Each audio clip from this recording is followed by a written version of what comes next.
கடந்து செல்வோம். தேவ செய்தியை நமக்கு பகிர்ந்து கொடுக்கும்படியாக ஊழியர் சகாயராஜை அவர்கள் அன்புடன் அழைக்கிறோம். கர்த்தருக்குள் பிரியமான சகோதர சகோதரிகளே, நாம் இன்று 38வது வாரமாக உன்னத பாட்டை ஆராய்ச்சி செய்து கொண்டிருக்கிறோம். இந்த உன்னத பாட்டின் 7ஆம் அத்தியாயத்தின் கடைசி வசனங்களுக்கு நாம் வந்திருக்கிறோம். 7ஆம் அத்தியாயத்தின் 10 - 13 வரை உள்ள வசனங்களை நாம் இன்றைக்கு ஆராய்ச்சி செய்ய போகின்றோம். இங்கே சூலமீத்தி பெண் தொடர்ந்து கூறுவதை கவனிக்கின்றோம். நான் என் நேசருடையவள், அவர் பிரியம் என் மேல் இருக்கிறது என்று சொல்லுகிறாள். இது மிக சிறிய வசனமாகத்தான் இருக்கிறது. நான் என் நேசருடையவள், அவர் பிரியம் என் மேல் இருக்கிறது. 7 வார்த்தைகள் தான், ஏறக்குறைய திருக்குறள் மாதிரி. ஆனாலும் இதுல பெரிய அர்த்தங்கள் உள்ளதாக காணப்படுகிறது. நான் என் நேசருடையவள், அவர் பிரியம் என் மேல் இருக்கிறது. மணமகள் தன் கணவனுக்கு தான் சொந்தமானவள் என்பதில் அவளுக்கு இருக்கும் முழுமையான உறுதியையும் அவருடைய ஆழமான பாசமான அன்பில் அவள் கொண்டிருக்கும் பாதுகாப்பையும் இது குறிக்கிறது. இந்த வசனம் பரஸ்பர அன்பின் ஒரு முதிர்ந்த கட்டத்தை குறிக்கிறது. இது முழுமையான நம்பிக்கை, சொந்தம் என்ற உணர்வு மற்றும் விரும்பப்படுவதன் மகிழ்ச்சி ஆகியவற்றை வலியுறுத்துகிறது. மேலும் திருமணத்திற்குள் இருக்கும் ஒரு ஆழமான அர்ப்பணிப்பையும் நெருக்கமான ஒற்றுமையையும் இது எதிரொலிக்கிறது. 2 கொரிந்தியர்களே 11ஆம் அதிகாரத்தில் 2-3 வசனங்களிலே பவுல் இவ்வாறு சொல்லுகிறார். நான் உங்களை கற்புள்ள கன்னிகையாக கிறிஸ்து என்னும் ஒரே புருஷனுக்கு ஒப்பு கொடுக்க நியமித்தபடியால் உங்களுக்காக தேவ வைராக்கியம் கொண்டிருக்கிறேன். ஆகிலும் சர்ப்பமானது தன்னுடைய தந்திரத்தினாலே ஏவாளை வஞ்சித்தது போல உங்கள் மனதும் கிறிஸ்துவை பற்றிய உண்மை நின்று விலகியும்படி கெடுக்கப்படுமோ என்று பயந்திருக்கிறேன் என்று எழுதினார். கிறிஸ்து என்னும் ஒரே புருஷனுக்கு ஒப்பு கொடுக்க நியமிக்கப்பட்டிருக்கும் அவரது சபை என்ற மனவாட்டியின் உறுப்புகளாய் இருக்கின்ற நாம் இந்த உலகத்திலே வாழும்போது மிகுந்த ஜாக்கிரதையாக வாழ வேண்டும்.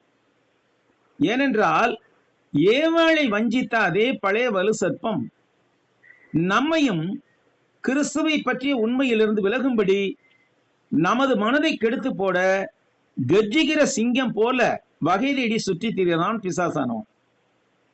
இங்கே யாக்கோபு 1:27 வசனத்தை பார்த்தோமானால், திக்கற்ற பிள்ளைகளும் விதவைகளும் படுகிற உபத்திரவத்திலே அவர்களை விசாரிக்கிறதும் உலகத்தால் கரைப்படாத படிக்கு தன்னை காத்துக் கொள்ளுகிறதுமே பிதாவாகிய தேவனுக்கு முன்பாக மாசில்லாத சுத்தமான பக்தியாய் இருக்கிறது.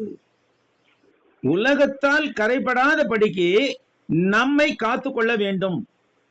இந்த உலகத்திலே பாவம் எங்கும் நீக்கமர நிறைந்திருக்கிறது. அதை நாம் தவிர்க்க முடியாது. ஆனால் நமக்குள்ளாக அந்த பாவம் வந்து விடாமல் நாம் நம்மை காத்து கொள்ள முடியும். அது நம் கையிலே தான் இருக்கிறது. ஜிம் அடிக்கடி ஒரு உதாரணம் சொல்லுவாரு. தலைக்கு மேல குருவிகள் பறப்பதை நீ தடுக்க முடியாது சகாயம். ஆனா அந்த குருவிகள் உன் தலையில கூடு கட்டாம நீ தடுக்க முடியும் இல்லையா என்று கேட்பார்.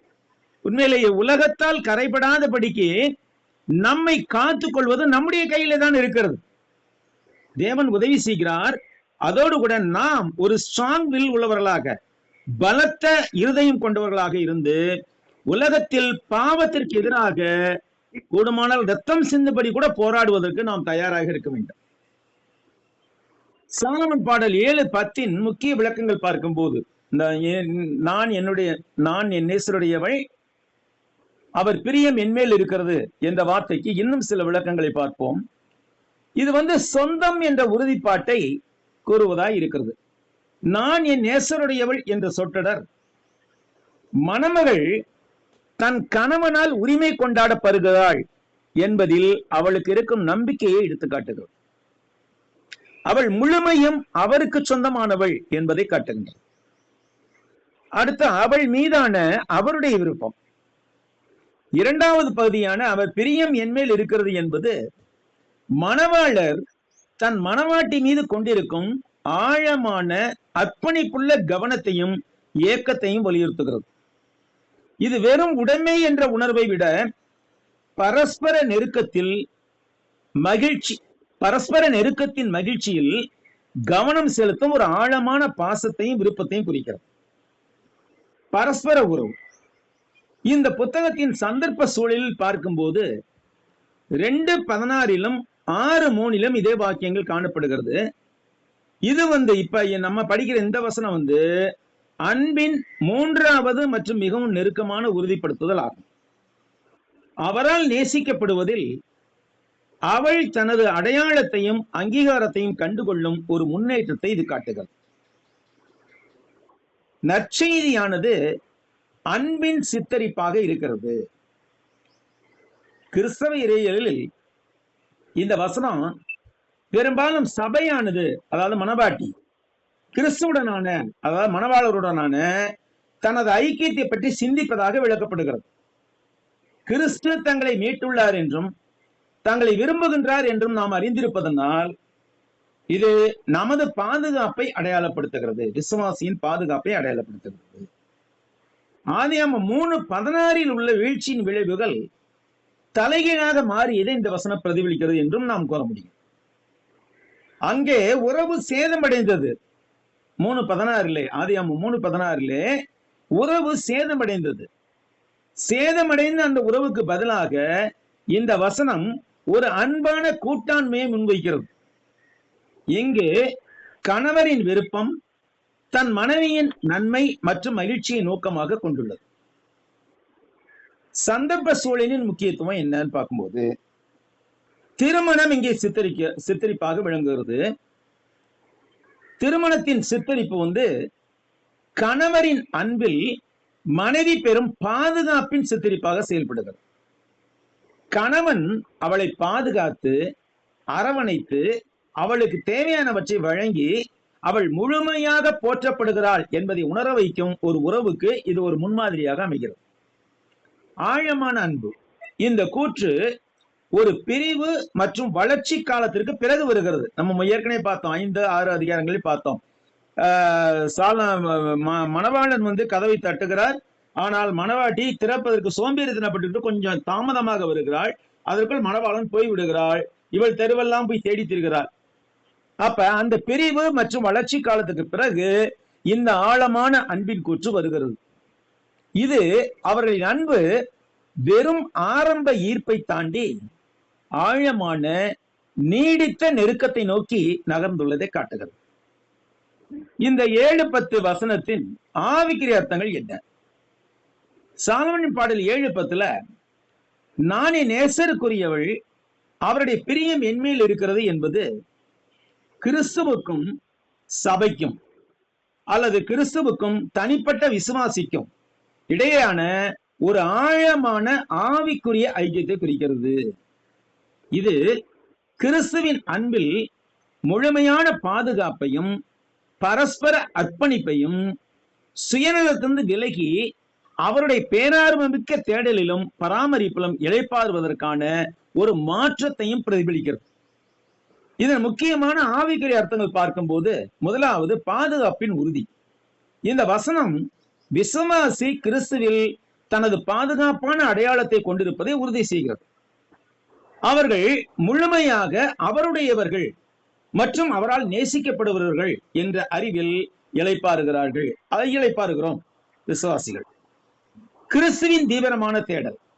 அடுத்து கிறிஸ்துவின் விருப்பம் அவருடைய மக்களை நோக்கி முனைப்புடன் செலுத்தப்படுகிறது என்பதை இது வலியுறுத்துகிறது. அவர்களுக்கு கிருபை செய்ய அவர் காத்திருக்கின்றார். யாருக்கு? நமக்கு. நமக்கு கிருபை செய்ய அவர் காத்திருக்கின்றார். நம்முடைய நட்பை அவர் விரும்புகின்றார் மற்றும் நமது அழகை அவர் தேடுகின்றார். நாம் அழகாய் இருக்க வேண்டும், கரைதிரை ஒன்றுமில்லாமல் மாசற்றவர்களாக குற்றமற்றவர்களாக இருக்க வேண்டும் என்று அவர் எதிர்பார்க்கிறார். ஒரு மணப்பெண் தன்னுடைய திருமணத்திற்காக ஒரு பியூட்டி பார்லருக்கு போய் எப்படியெல்லாம் தன்னை அலங்கரித்துக் கொள்கிறாள். நம்ம வாழ்க்கையில நாம சந்திப்பதுதான் இதெல்லாம். பிரியமானவர்களே, நாம் கிறிஸ்துவுக்கு மனவாட்டியாக நியமிக்கப்பட்டிருக்கிறோம். இந்த உலகம் என்பது ஒரு பியூட்டி பார்லராக இருக்கிறது. இந்த உலகத்திலே நாம் வாழ்கின்ற வரை நாம் நம்மை நற்குணங்களால் அலங்கரித்துக் கொள்ள வேண்டும்.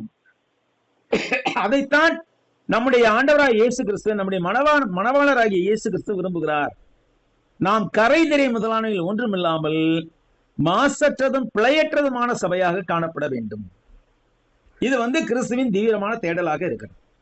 அடுத்து முழுமையான அர்ப்பணிப்பும் உரிமையும். இது ரட்சிப்பை வெறுமனே பெற்றிருப்பதிலிருந்து இரட்சகரால் ஆட்கொள்ளப்படுவதற்கு மாறுவதை குறிக்கிறது. இது முழுமையான அர்ப்பணிப்பையும் அர்ப்பணிப்புள்ள அன்பையும் உணர்த்துகிறது.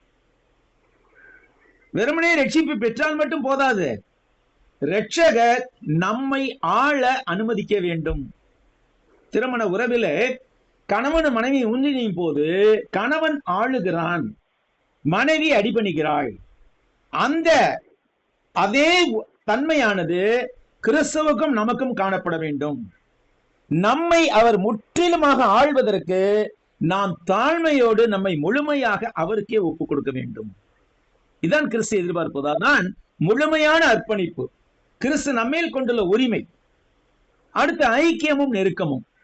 நான் என் நேசருக்கு உரியவள் என்ற சொற்றொடர் விசுவாசத்தின் உறுதியான நம்பிக்கையும் அவருடன் நீடித்த நெருக்கமான உறவையும் குறிப்பதாய் இருக்கிறது.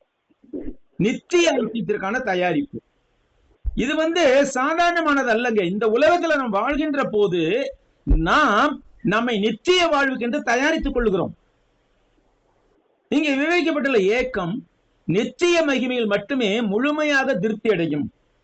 அந்த உறவானது பரலோகத்திலே தான் முழு நிறைவடையும். ஏனென்றால் இப்பொழுது நாம் கிறிஸ்துவுக்கென்று நியமிக்கப்பட்ட மனவாட்டியாக இந்த உலகத்திலே அவருடைய வருகையை ஆவலோடு எதிர்பார்த்து காத்து கொண்டிருக்கிறோம். அப்ப இந்த ஏக்கம் எப்போது நிறைவேறும்? கிறிஸ்து நம்மை எடுத்துக்கொண்டு பரலோகத்துக்கு செல்லும் போது, அங்கே ஆட்டுக்குட்டியானுடைய மனநாளிலே, திருமண நாளிலே நாம் அவருக்கென்று முழுமையாக ஒப்பு கொடுக்கும் போது இங்கே இந்த ஏக்கம் நிறைவேறுகிறது. அது வரைக்கும் இந்த உலகத்திலே வாழ்கின்ற போது, நான் ஏற்கனவே சொன்ன உலகங்கிறது ஒரு பியூட்டி பார்லர். இந்த உலகத்திலே வாழ்கின்ற காலங்களிலே மனவாட்டியாகிய நாம் அவருக்கென்று நம்மை நற்குணங்களால் அலங்கரித்துக் கொண்டிருக்க வேண்டும். சேவைக்கான உந்துதல், ஊழியத்திற்கான உந்துதல். அவருடைய அன்பில் உள்ள இந்த பாதுகாப்பு சோம்பலுக்கு வழிவகுக்காது. மாறாக விசுவாசியை நேசருடைய ஊழியம் மற்றும் செயல்பாட்டில் ஈடுபட ஊக்குவிக்க வேண்டும். ஏன்னா இந்த உலகத்திலே சோம்பி திரியக்கூடாது. மாறாக நாம் நேசருக்கென்று இன்னும் அதிகமான மக்களை ஆதாயப்படுத்திக் கொள்ளும் ஊழியத்திலே தொடர்ந்து ஈடுபட வேண்டும். அடுத்து இதே போன்ற சொற்றொடர்கள் முன்னதாக 2:16, 6:3 வசனங்கள் இருந்தாலும் இந்த 7:10 வசனம் அந்த உறவின் ஆழமான முதிர்ச்சியை எடுத்து காட்டுகிறது. முந்தைய வசனங்கள் விசுவாசி கிறிஸ்துவை உரிமையாக்கிக் கொள்வதை என் நேசர் எனக்குரியவர் என்று வலியுறுத்துகிறது. ஆனால் 7:10 அவரால் விரும்பப்படுவதிலும் உரிமையாக்கிக் கொள்ளப்படுவதிலும் உள்ள மகிழ்ச்சிக்கு முக்கியத்துவம் அளித்து மேலும் அர்ப்பணிக்கப்பட்ட அன்பை வெளிப்படுத்துகிறது. இப்போது நான் 11ஆம் வசனத்துக்கு செல்லுகிறோம். வாரும் என் நேசரே, வயல்வெளியில் போய் கிராமங்களில் தங்குவோம். இந்த உன்னத பாடல் 7:11 வசனத்தின் உலகப்புறான அர்த்தம் என்ன? சூலைமித்திய பெண் கிராமப்புறங்களுக்கு ஒரு தனிமையான நேசமயமான பயணத்திற்காக தன் நேசருக்கு விடுத்த ஒரு முதிர்ச்சியான முன்முயற்சியான அழைப்பை குறிக்கிறது. இது புதுப்பிக்கப்பட்ட நெருக்கம், உணர்வுபூர்வமான இணைப்பு மற்றும் அன்றாட வழக்கங்களிலிருந்து விடுவிடுவதற்கான விருப்பத்தை குறிக்கிறது. கணவன் மனைவியாக இருப்பவர்கள் ஏதோ அன்றாட கடமைகளை நிறைவேற்றிக் கொண்டிருந்தால் மட்டும் போதாது. இருவரும் தனிமையில் இருந்து மனவிட்டு நிறைய காரியங்களை பேச வேண்டும். அப்படி பேசும்போது நம்முடைய மனதில் உள்ள ஸ்ட்ரெஸ் குறைகிறது, மனதில் உள்ள பாரங்கள் குறைகின்றது, அதோட வாழ்க்கை வாழ்வதற்கு சுலபமாக இருக்கிறது. அநேக பேர் இதை தவற விட்டு விடுகிறார்கள். கணவன் மனைவி தனிமையில் இருக்கும் போது நிறைய பேச வேண்டும், மனம் விட்டு பேச வேண்டும். மனம் விட்டு பேசுகின்ற போது அவர்களுக்குள்ளாக இருக்கிற சிறு சிறு பூசல்கள், சிறு சிறு சண்டைகள் இவையெல்லாம் நீங்கி போகும். ஒருவர் மேல் ஒருவர் அன்பு இன்னும் அதிகரிக்கும். உலக பிராண பொருளும் சூழலும் என்னன்னு பார்க்கும்போது முன்முயற்சி செய்யும் நாட்டம். அவர்களின் நேச உறவின் முந்தைய அதிக தயக்கமான கட்டங்களை போல் இல்லாமல் இங்கு சூலைமித்திய பெண் முன்முயற்சி எடுக்கிறார். ப்ரோக்ரியேட்டிவ் என்று சொல்லப்படுகிறது. இது அவர்களின் முதிர்ச்சியான நிலை பெற்ற உறவின் மீதான அவளது நம்பிக்கையை பிரதிபலிக்கிறது. அவள் சாலமோன் தன்னை நேசிக்கிறார் என்பதை நம்பி என்ன செய்கிறாள்? தனியாக ஒரு இடத்துக்கு போலாம் வாங்க அப்படின்னு கூப்பிடுறார். நேசமயமான தனிமை இது. நகரத்தில் இருந்து கிராமங்களுக்கு அல்லது வயல்வெளிக்கு செல்வது என்பது தடையற்ற நெருக்கத்திற்கு வழிவகுக்கும். இது தனிமை மற்றும் கவனச்சிதறிலிருந்து விடுதலைக்கான விருப்பத்தை குறைக்கிறது. புத்துணர்ச்சியூட்டும் நெருக்கம். வசனம் 12 திராட்சை தோட்டங்கள் மற்றும் பூக்கும் மாதுளைகள் பற்றிய குறிப்பானது. அடுத்து படிக்க போறது நேசத்தை புதுப்பித்தலுக்கான விருப்பத்தையும் இவ்வசனத்தில் விவரிக்கப்பட்டுள்ளபடி அவர்களின் உடல் அன்பின் துடிப்பான புதிய வெளிப்பாட்டையும் குறிக்கிறது. வசனம் 12 நான் அங்கே என் நேசத்தின் உச்சிதங்களை உமக்கு தருவேன் என்ற சொற்றொடர் பாலியல் உறவின் நெருக்கத்திற்கும் தன்னை அவருக்கு, யாருக்கு? மணவாளனுக்கு முழுமையாக அர்ப்பணிப்பதற்கும் ஒரு நேரடியான அழைப்பாக இருக்கிறது. இந்த வசனம் மணவாளரும் மணவாட்டியும் தங்கள் விருப்பங்களை வெளிப்படுத்த சுதந்திரமாக இருக்கும் ஒரு பாதுகாப்பான மகிழ்ச்சியான திருமண உறவை எடுத்துக்காட்டுகிறது. உடல் நெருக்கம் என்பது பரஸ்பரம் விரும்பத்தக்க ஒரு பரிசு என்பதை இது வலியுறுத்துகிறது. இந்த 11ஆம் வசனத்தின் ஆவிக்குரிய அர்த்தம் என்ன? கிராமங்களுக்கு போவோம், நகரத்திலிருந்து கிராமப்புறங்களுக்கு போவோம் என்று சொல்லுகிற இந்த 11ஆம் வசனத்தின் ஆவிக்குரிய அர்த்தம் என்ன என்று பார்க்கும்போது, உலகின் கவனச்சிதறலுக்கு வெளியே கிறிஸ்துவுடன் நெருக்கமான தடையற்ற ஐக்கியம் கொள்ள விசுவாசியின் விருப்பத்தை குறிக்கிறது. இது அன்றாட வாழ்க்கை, ஊழியம் மற்றும் ஆவிக்குரிய பலன்கள் ஆகியவற்றில் தேவனை அழைக்கும் ஒரு முதிர்ந்த செயலூக்கம் கொண்ட விசுவாசத்தை குறிக்கிறது. 7-11 ஆவிக்குரிய விளக்கங்கள் தொடர்ந்து பார்க்கும்போது செயலூக்கம் கொண்ட ஐக்கியமும் பக்தியும். இந்த வசனம் ஆத்மாவானது செயலற்று காத்திருப்பதை விட்டு தேவனை, அதாவது தனது நேசரை முனைப்புடன் தேடும் ஒரு மாற்றத்தை குறிக்கிறது. இது வளர்ந்து வரும் முதிர்ந்த அன்பை வெளிப்படுத்துகிறது. உலகத்திலிருந்து பிரிந்து தனிப்பட்ட ஒரு இடத்துக்கு செல்லுதல், உலக கவலைகள் நிறைந்த கவனச்சிதறல் தரும் நகரம் அல்லது அரண்மனையை விட்டு தேவனுடன் அமைதியான நெருக்கமான ஆராதனை மற்றும் தியான வேலைகளை கண்டடைவதை இந்த வயல்வெளிகள் மற்றும் கிராமங்கள் என்பவைகள் குறிக்கின்றன. இந்த இடத்துல ஒரு சிறிய காரியத்தை நான் சொல்லுவது முக்கியமாக காணப்படுகிறது. யூதர்கள் தங்களுடைய அன்றாட வாழ்க்கையிலிருந்து விலகி தேவனோடு தனித்திருப்பதற்காக மாடியில், தங்கள் வீட்டு மாடிகளிலே ஒரு அறை வைத்திருப்பார்கள். அது கூட சமயத்தில் டிஸ்டர்பன்ஸ் இருக்கும் அப்படிங்கிறதுக்காக மலைகளிலே, அந்த காடுகளிலே தனியாக ஒரு அறையை கட்டியிருப்பார்கள். அந்த அறையிலே சென்று ஒரு நாள் அல்லது 2 நாள் இருந்து தியானம் செய்துவிட்டு வருவார்கள். அது எதற்கென்றால் அன்றாட பரபரப்புகள், அன்றாட சூழல்கள் எல்லாவற்றிலிருந்து விடுதலையாகி தேவனை இன்னும் அதிகமாய் நெருங்குவதற்கு அது வாய்ப்பளிக்கிறது என்று கருதுகிறார். பயனுள்ள ஊழியம் மற்றும் சேவை. வெளியே செல்லுதல் என்பது விசுவாசத்தை உலகத்திற்கு எடுத்து சென்று திராட்சை தோட்டங்களில், அதாவது சபையில் ஊழியம் செய்வதை குறிக்கிறது. தன்னுடைய மற்றும் பிறருடைய ஆவிக்குரிய வளர்ச்சிக்காக ஊழியம் செய்தல் மற்றும் நீதியை விதைத்தல் ஆகியவை சபையில் செய்யப்படுவதை இது குறிக்கிறது. உறவில் பரஸ்பர பரிமாற்றம். இது ஒரு இருவழி உறவை எடுத்து காட்டுகிறது. இதில் விசுவாசிகளை நாம் தேவனுடைய பிரசன்னத்தை முனைப்புடன் எதிர்பார்த்து விரும்புகிறோம். தேவனும் நாம் அவரது பிரசன்னத்திலே எப்போதும் இருக்க வேண்டும் என்று விரும்புகிறார். இது தேவனை பற்றிய கிறிஸ்தவ அனுபவத்தின் மையமான ஒரு பரஸ்பர விருப்பத்தை பிரதிபலிக்கிறது. அடுத்து இது நித்தியத்திற்கான தயாரிப்பாக இருக்கிறது. ஏற்கனவே சொன்னது மாதிரி இது தேவனுடனான இறுதி நித்திய ஐக்கியத்திற்கான ஏக்கத்தை குறிக்கிறது. இது பெரும்பாலும் இறுதி காலவியல் கண்ணோட்டத்தின் மூலம் விளக்கப்படுகிறது. கிறிஸ்துவுக்கும் அவருடைய சபைக்கும் இடையிலான இறுதி ஐக்கியத்தை எதிர்நோக்கும் வகையிலே இது செய்யப்படுகிறது. 1 தெசலோனிக்கேயர் 4:15-17 இவ்வாறு வாசிக்கிறோம். கர்த்தருடைய வார்த்தையை முன்னிட்டு நாங்கள் உங்களுக்கு சொல்லுகிறதாவது, கர்த்தருடைய வருகை மட்டும் உயிரோடு இருக்கும் நாம் நித்திரையடைந்தவர்களுக்கு முந்திக் கொள்வதில்லை. ஏனெனில் கர்த்தர் தாமே ஆரவாரத்தோடும் பிரதான தூதனுடைய சத்தத்தோடும் தேவ எக்காலத்தோடும் வானத்திலிருந்து இறங்கி வருவார். அப்பொழுது கிறிஸ்துவுக்குள் மரித்தவர்கள் முதலாவது எழுந்திருப்பார்கள். பின்பு உயிரோடு இருக்கும் நாமும் கர்த்தருக்கு எதிர்கொண்டு போக மேகங்கள் மேல் அவர்களோட கூட ஆகாயத்தில் எடுத்துக்கொள்ளப்பட்டு இவ்விதமாய் எப்பொழுதும் கர்த்தருடனே கூட இருப்போம். சுருக்கமாக கூறுவதால் இது அன்றாட வாழ்வில் தேவனுடன் ஆழமான, சுறுசுறுப்பான மற்றும் பயனுள்ள உறவை வளர்ப்பதற்காக கவனச்சிதறலிலிருந்து விலகிச் செல்வதற்கான ஒரு அழைப்பாக உள்ளது. அடுத்து 12ஆம் வசனத்துக்கு போகின்றோம். அதிகாலையிலே திராட்சை தோட்டங்களுக்கு போவோம். திராட்சை கொடி துளித்து அதன் பூ மலர்ந்ததோ என்றும் மாதுளஞ்செடிகள் பூ பூத்ததோ என்றும் பார்ப்போம். அங்கே என் நேசத்தின் உச்சிதங்களை உமக்கு தருவேன். தமிழ்ல அந்த உச்சிதங்கள் என்ற வார்த்தை கூட்டப்பட்டிருக்கிறது.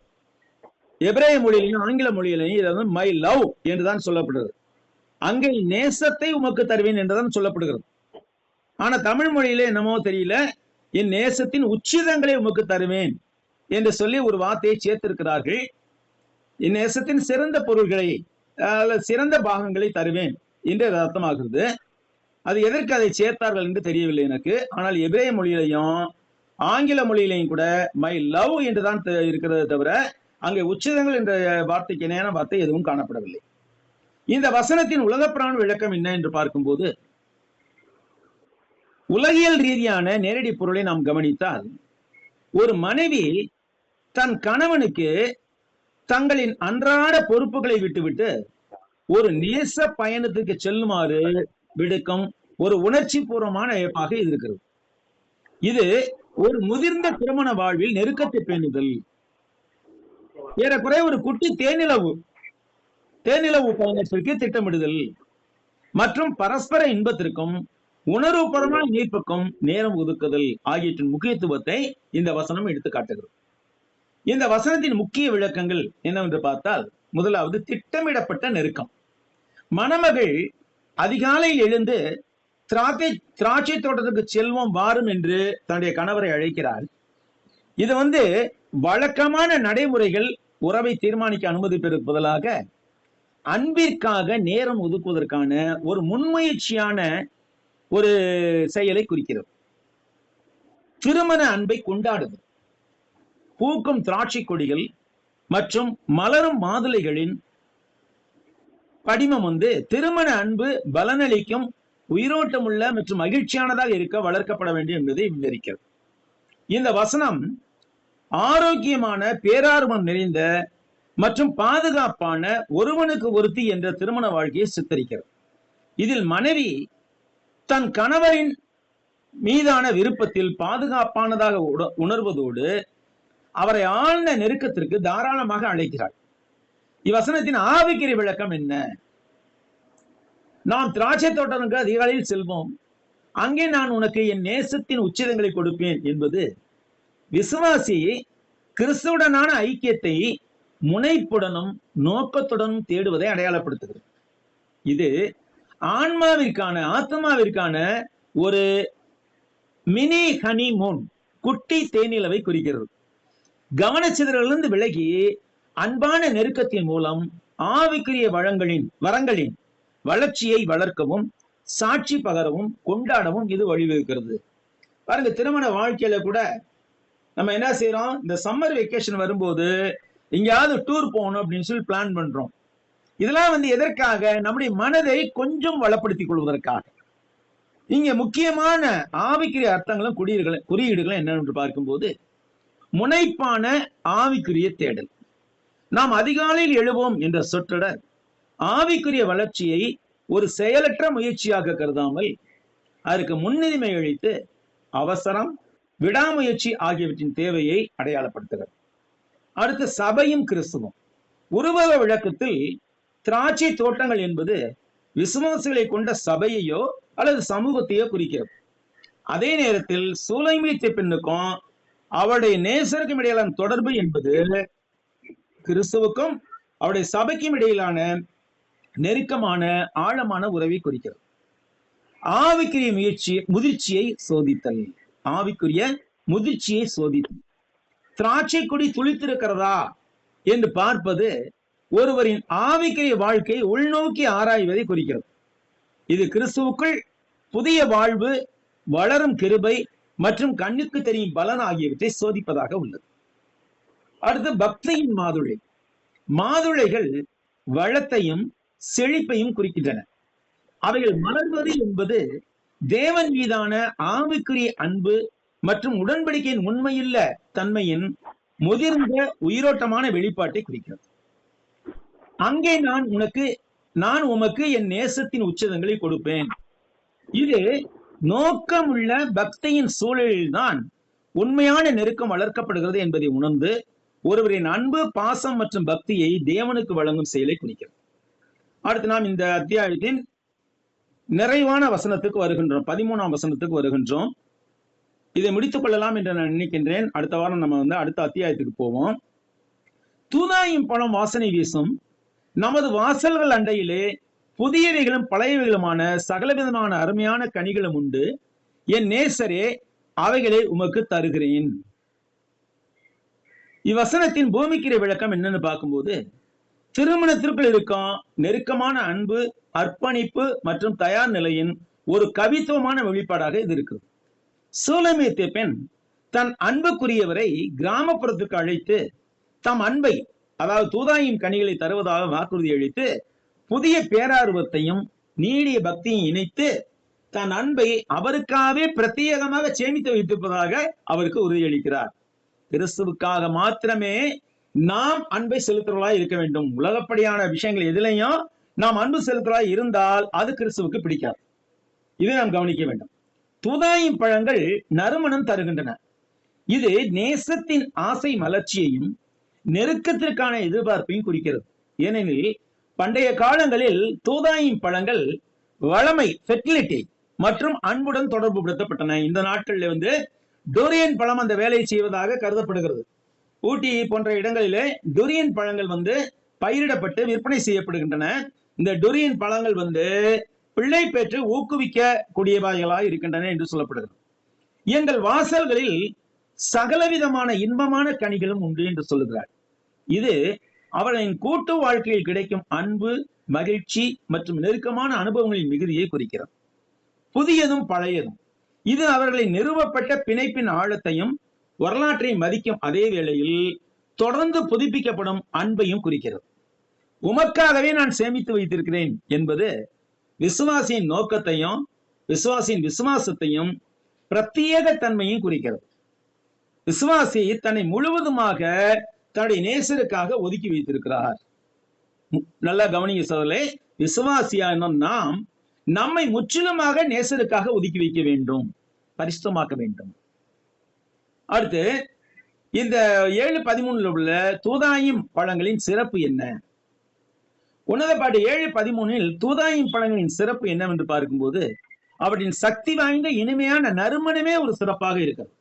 இது நேசம், வளமை மற்றும் ஆசையின் இன்பமயமான குறியீட்டு அடையாளமாக செயல்படுகிறது.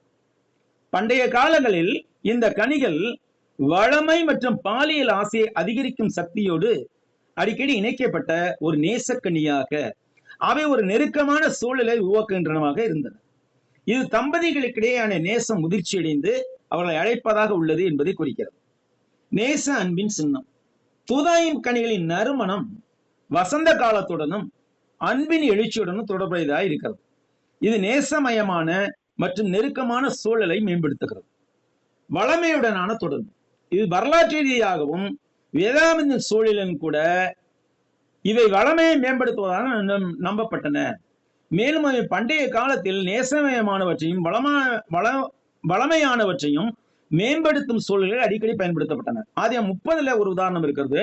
இதுல இன்னொரு ஒன்று சொல்ல விரும்புகிறேன்.